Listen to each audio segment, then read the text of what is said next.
एक बार एक शहर में एक आदमी रहता था जो टोपियां बेचता था।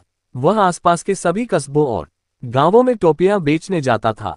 एक दिन हमेशा की तरह वह टोपियां बेचने निकला। उस दिन उसने पड़ोस के एक गांव में टोपियां बेचने का फैसला किया। वहां पहुंचकर वह घूम घूम कर लोगों को आवाज लगाने लगा, टोपी ले लो टोपी, 20 रुपए की टोपी। काफी समय तक वह टोपियों की टोकरी लेकर धूप में इधर उधर घूमता रहा।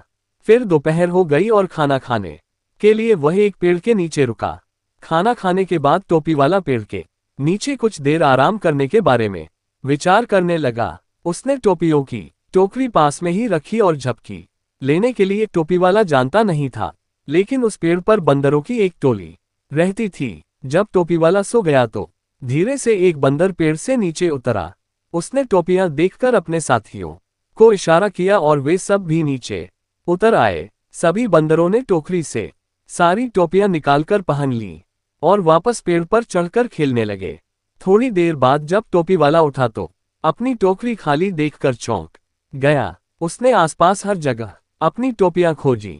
तभी उसने पेड़ पर बैठे बंदरों को टोपियां पहने हुए देखा। अब उसने अपनी टोपियां वापस पाने के लिए बंदरों को इशारा किया तो बंदर वैसा ही इशारा उसे देखकर करने लगे। फिर टोपी वाला हाथ जोड़कर उनसे टोपियां लौटाने का अनुरोध करने लगा तो बंदर भी हाथ जोड़ने लगे।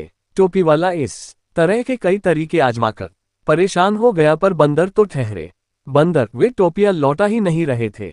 अब टोपी वाला गुस्से में आ गया और हाथ उठाकर टोपियां लौटाने के लिए जोर से चिल्लाया। बंदर भी हाथ उठाकर चिल्लाने लगे। उनकी यह हरकत देखकर तब टोपी वाला समझ गया कि बंदरों को नकल करना पसंद है और वे तब से उसकी नकल ही कर रहे हैं। उसे एक तरकीब सूझी और अपनी टोपियां वापस पाने के लिए उसने चतुराई का इस्तेमाल किया। उसने अपने सिर पर पहनी हुई टोपी उतारकर जमीन पर फेंक दी। ये देखते ही बंदरों ने भी वही नकल उतारी और अपने अपने सिर से टोपी निकालकर उसी तरह जोर से जमीन पर फेंक दी। टोपी वाला दौड़ा। उसने झटपट सारी टोपियां इकट्ठा करके वापस अपनी टोकरी में रख ली और खुशी खुशी वापस घर को चल दिया। टोपी वाला और बंदर की कहानी से सीख, चाहे कोई भी समस्या आए हमेशा अपनी बुद्धि और समझ का इस्तेमाल करना चाहिए। मुश्किल समय में हमें परिस्थिति के अनुसार ही सूझबूझ से काम निकालकर उसका हल ढूंढना चाहिए।